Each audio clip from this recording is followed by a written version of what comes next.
Hello à tous! Bon, cette petite vidéo pour vous partager mon avis sur le Bitcoin, sur les mois à venir, voire même l'année à venir, 2026. Ce n'est que mon avis personnel sur ce que je vais vous avancer et vous dire. Ça va pas forcément plaire à certains, mais bref, ce n'est qu'une analyse, c'est mon avis et les prochains mois ou la prochaine année va très vite nous dire si j'ai tort ou si j'ai juste. Donc voilà, allez, direct, passons sur les graphes. Donc ici, nous avons le fameux Bitcoin. Alors regardez, vous voyez très bien. Ce que j'avais envie de vous partager, c'est que le Bitcoin fonctionne par des cycles. Et les cycles, c'est quoi?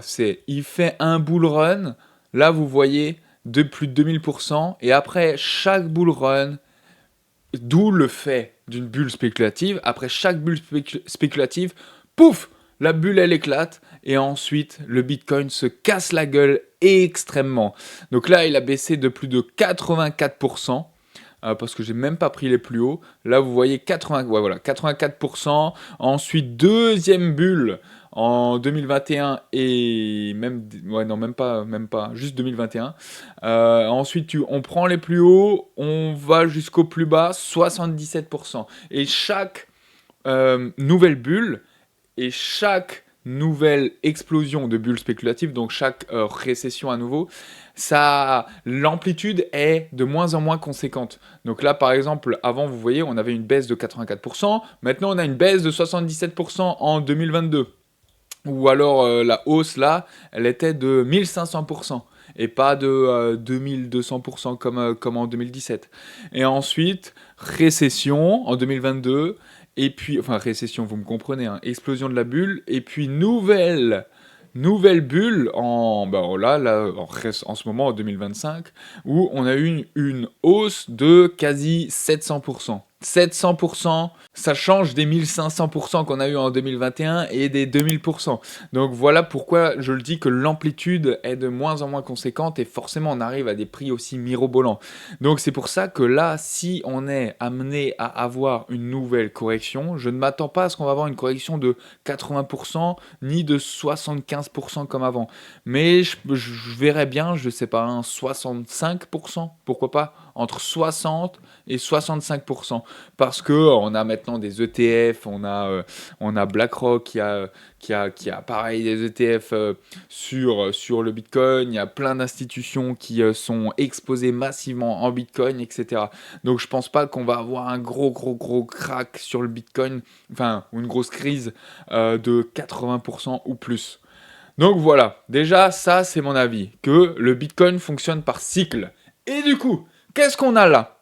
On a un cycle qui vient de se former en 2025. C'est quoi? C'est cette bulle spéculative. On a quand même monté de 700%. Du coup, ce que je m'attends, c'est quoi? C'est que à chaque fois, regardez, vous voyez en jaune, c'est mes thin lines. Mes thin lines, donc 72,89 pour ceux qui ne les connaissent pas. Et là, je suis en weekly. Hein. Donc là, et vous verrez que ça fonctionne super bien. Ici, à chaque fois, après chaque bulle, on vient faire un retracement sur mes thin lines weekly. Et ensuite, on les casse par le bas. Là, pareil, en 2022, donc là, on les a à peine effleurés, puis on est reparti. Là, on a fait un véritable retracement, donc c'était la deuxième explosion de la bulle spéculative, sur le Bitcoin. Donc là, véritable retracement sur les thin lines weekly, et boum, on joue un peu avec dessus, et ensuite ça casse par le bas. Voilà, ensuite ça corrige, on les réintègre, et boum, nouvelle bulle. Et là, voilà pourquoi mon avis est assez pessimiste sur ces prochains mois, voire même l'année 2026 sur le Bitcoin, et donc sur les altcoins également, mais ce n'est que mon avis encore une fois, c'est que comme on a eu ce cycle qui est fait, je pense que là en fait on va faire comme on a eu en 2017 ou 2018 et comme on a eu ici en 2022.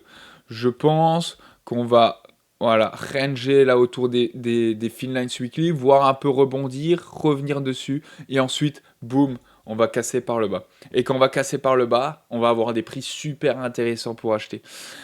Et voilà. Et ensuite, du coup, là, on est en ce moment même venu rebondir sur mes Finlines Weekly et on tient cette zone à la perfection.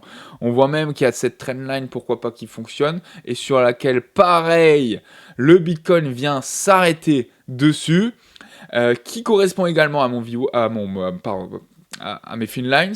Et puis si j'affine en daily, vous voyez que là on a une trendline et pareil, on a du mal, on a vraiment du mal à rebondir dessus. Mais par contre, on a aussi du mal à casser.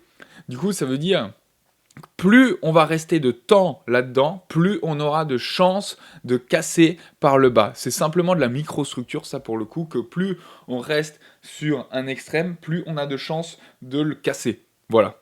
Donc si on commence à rester plusieurs semaines dans ces niveaux-là, plus on aura de chances de casser par le bas. Comme là par exemple, vous voyez, on est resté 1, 2, 3, 4, 5, 6, 7, 8, 9, 10, 11, 12, 13, 14, 15, 16. C'est à partir de la 16e semaine que ça a cassé par le bas. Là, pourquoi pas faire pareil en fait. C'est pour ça que je vous ai dit, oh, pourquoi pas un bond, et puis boum, on casse par le bas. Voilà. Donc ça, cette trendline, en vrai, elle sert pas à grand chose parce qu'on est quand même sur un niveau clé. Même si on le casse, c'est pas pour autant que ça va casser par le bas. Et puis voilà, en tout cas pour mon avis personnel. Ensuite, du coup, si ça casse par le bas, on peut chercher des targets. Donc, vous avez déjà les targets de mes reports de range. Donc, première target, ce serait les 75 000. L'autre target, ce serait les 60 000. Mais avant les 60 000, vous voyez qu'en bleu, c'est la EMA, la moyenne mobile exponentielle 200. Et je suis en weekly. Donc, vous voyez que là, elle a fonctionné à merveille. Encore ici en weekly, elle a fonctionné à merveille. Ensuite, ici, pareil, on l'a rejeté et on l'a cassé par le bas. Donc, toute cette zone-là, c'était une zone magnifique. Magnifique pour faire du DCA. Et c'est ce que j'ai fait et je me suis gavé là-dessus. Et là, vous voyez, pac, elle rebondit à la perfection et depuis, on l'a plus cherché. Donc, c'est pour ça que si jamais on est amené à la rechercher, je m'attendrai pourquoi pas à un rejet d'abord dessus. Donc, pourquoi pas des opportunités de trading sur cette EMA 200 en weekly.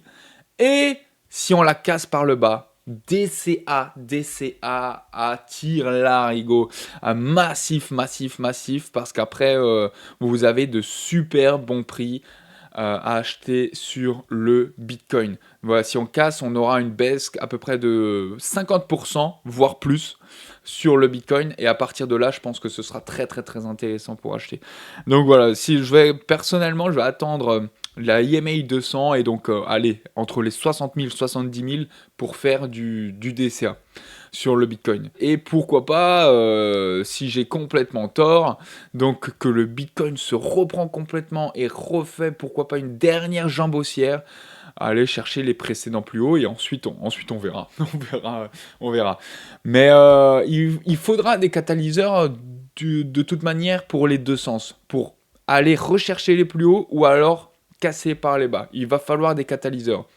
Donc, si ça doit casser par le bas, va falloir une petite panique sur le marché global et ou spécifiquement sur le marché des cryptos. Je sais pas qu'une baleine vende ses cryptos ou que quoi que ce soit.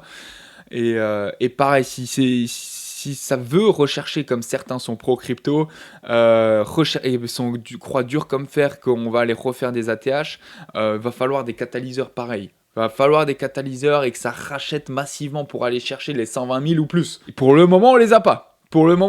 Ces catalyseurs. Donc voilà.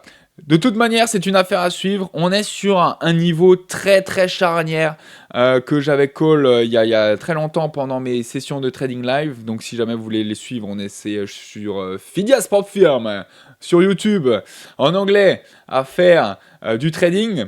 Et puis on regarde pourquoi pas de temps en temps les autres marchés. Et puis c'est tout. Donc affaire à suivre. Pourquoi pas en refaire une vidéo dès que le Bitcoin bouge. Pour vous dire, oh, ouais, peut-être j'ai tort, ou, oh, finalement j'avais peut-être raison. Mais ça, c'est, je le répète pour la xème fois, que c'est mon opinion personnelle, et je sais que ça va pas forcément plaire à quelqu'un, à certains, parce que la plupart sont toujours très exposés sur les cryptos. Mais de toute manière, c'est toujours la même chose. Toujours, toujours, toujours. Les gens, ils achètent là. Les gens, ils achètent là. Les gens, ils achètent là. Et ensuite, quand ils veulent pas... C'est de la purement psychologique, les gens ne veulent pas entendre que certains pensent que les cryptos vont baisser, quoi. Et je sais que les altcoins n'ont pas aussi performé aussi bien ce que le Bitcoin et ou l'Ethereum. Et la plupart aussi sont très exposés sur les altcoins. Donc ça, c'est indépendant de qui que ce soit. Hein. C'est comme ça, c'est le marché aura toujours raison. Donc voilà, par contre, si le Bitcoin se casse la gueule, ça va forcément emmener les altcoins. Donc c'est pour ça que je vous avertis. Je vous avertis et c'est à vous de prendre vos propres mesures et de gérer votre propre risque. Maintenant, qui dit chaque fois crise, crack, grosse baisse, récession, dit énorme opportunité. Énorme opportunité.